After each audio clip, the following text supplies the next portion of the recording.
Hi, everybody. This is Patti Negri, and welcome to My Haunted Journal.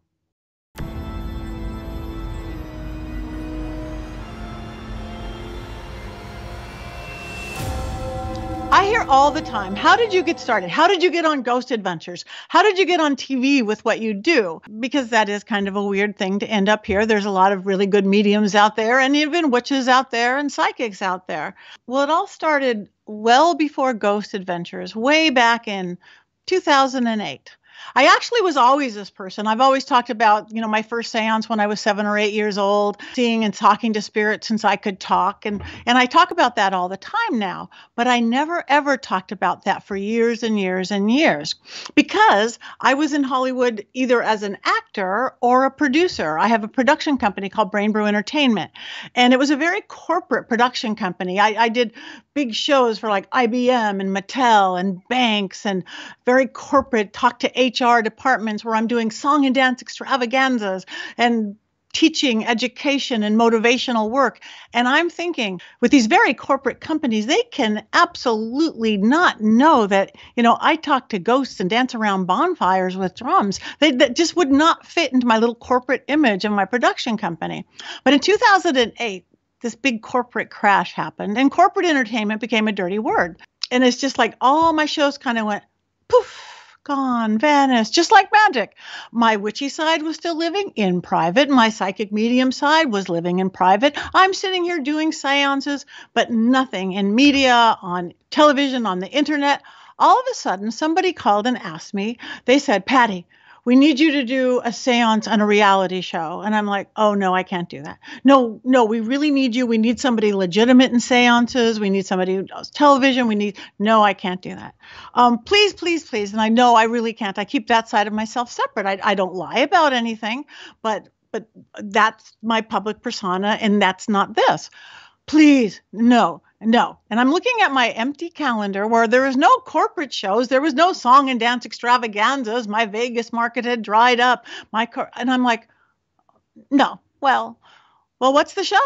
And they go, well, it's called Mobile Home Disaster, and it's on country music television.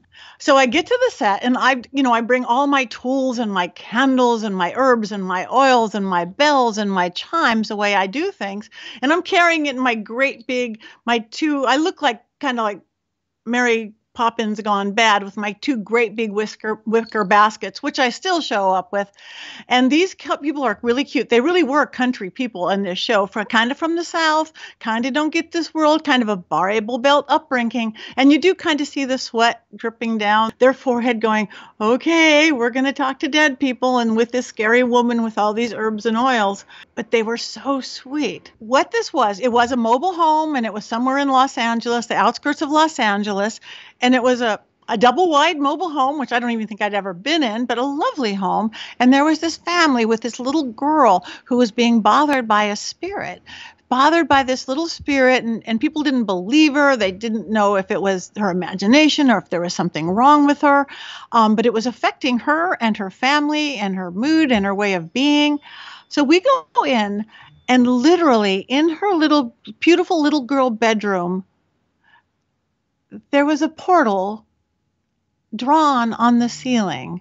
You know how people draw the night sky and things, and you put your stars on your ceilings?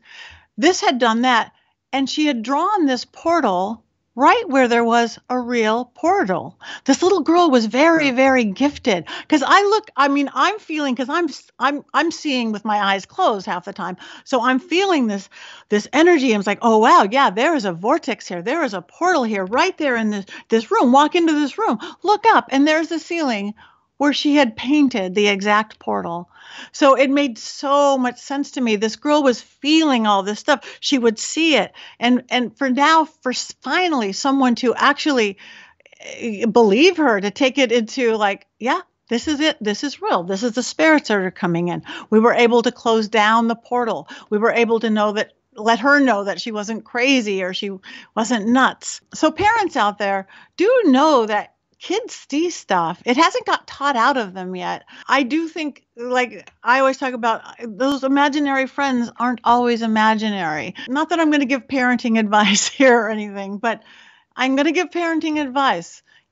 put some cadence into what kids are seeing. The veil is thinning all the time. I'm working with people all the time, and kids are seeing stuff. Grown-ups are too, but it hasn't got taught out of kids yet. They haven't learned to have to separate that left logical brain and the right brain. So it was great. The crew, it was great. The mobile home, they bought right into it. They saw it was real. They were able to feel and experience things. So it was a happy ever after ending all the way around on mobile home disaster. And I'm thinking, again, this is 2008. Reality television was not quite what it is yet. It was big, but not that big. So I'm like, well, a show called Mobile Home Disaster on country music television, nobody's going to watch that. Sure. I wouldn't watch that. Who wants to watch a mobile home show on country music television? Sure, I'll do it. I did it. And I fell in love. I fell in love with the genre. I fell in love with, I get to be me. I get to do what I do. I got to help this beautiful little human girl. I got to help a ghost. They followed me around with 3 cameras. I didn't have to memorize anything. I think they thought I was good enough because I know camera. I know what to do. And yet I was legit. I'm like, this is the funnest thing I've ever done. This is funner than acting. This is funner than producing. This is funner than just doing a seance in my living room that I don't talk about. But I'm never going to do it again. That's it. That's it. This was really fun. That was great. But that's it. Mobile home disaster on CMT, and nobody will watch it. All of a sudden, then a couple months later, it airs. And like, oh, that was kind of fun. That was cute. No, not again. And of course, the very next day, my biggest corporate client called me up. Hi, Patti. Hi. I saw you on TV last night. And I'm like, oh, really? As my voice gets higher and higher pitch. Oh, she's like, I didn't know you were into the paranormal. And I'm like, yeah, as my voice gets higher and higher pitched. Like, yeah, I am. She's like, I love the paranormal. I've been a ghost person. I watch all these different kinds of shows. And I think she even mentioned Ghost Event.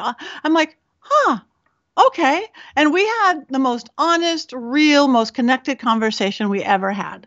And I didn't lose that job. And it was a big corporate job. And it was big bang. And I went, okay, this is where I am out of the broom closet. I'm out of the psychic closet. I'm out of the medium closet. This is who I am. This is what I do. This is my passion of life. Why do I have to keep my world so separate? So all of a sudden, because I am in the middle of Hollywood, I am part of the Hollywood machinery, whatever that means. All of a sudden, I started doing every show in the world, really. Jeff Lewis needs something, I'm there. Nicole Richie, something, I'm there. Beverly Hills, whatever that's called, Hillbillies is something, it's there. Pawn, whatever, I'm there. So it was really fun. I'm doing all these shows. And I didn't have time for my corporate shows anymore. So even though I still have my production company, it's called Brain Brew Entertainment, but I did one little show last year because this is my passion. Even though I would try to put my positive, empowering message, into, protocol in the office, it's much better when I get to do it with the human spirit and humans talking to other worlds and humans empowering themselves. So that is how I got started working in paranormal television as me, psychic medium and good witch, Patti Negri.